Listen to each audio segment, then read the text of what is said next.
சங்கீதம் 84:6.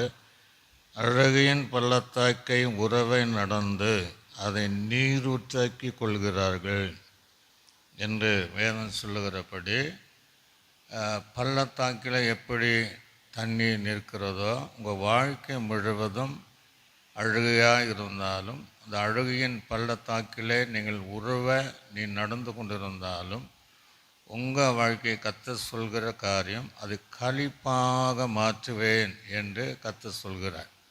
இதுவரையும் நீங்கள் அழுகையும் அந்த பள்ளத்தாக்கின் வழியில் உங்கள் வாழ்க்கை அப்படி இருந்தாலும், இன்றைக்கு நீங்கள் இந்த வார்த்தைகளை கர்த்தர் எனக்கு தான் பேசினார், என் குடும்பத்திற்காக பேசினார், என் அழுகையை பள்ளத்தாக்கை கண்டு அதை களிப்பாக நீரூற்றாக மாற்ற விரும்புகிறார் என்று நீ இன்றைக்கு அது எனக்காக சொல்லப்பட்ட வார்த்தை, எனக்காக சொல்லப்பட்ட தீர்க்கதரிசனமான வார்த்தை என்று நீ ஏற்றுக்கொள்ளும் போது உன் வாழ்க்கையில் இன்று முதல் அது களிப்பான அனுபவத்தையும் களிப்பான நீரூற்றாக தேவன் மாற்றுவார். கர்த்தாவே, இந்த கேட்கிற தேவ பிள்ளைகளுக்கு இந்த வசனத்தின்படி இதுவரையும் அழகின் பள்ளத்தாக்கில் உறவு நடந்தாலும் இந்த நிமிஷத்திலிருந்து அவளுக்கு களிப்பான நீரூற்றாய் மாற்றி நடத்துவதற்காய் ஸ்தோத்திரம். இயேசுவின் நாமத்தில் பிதாவே.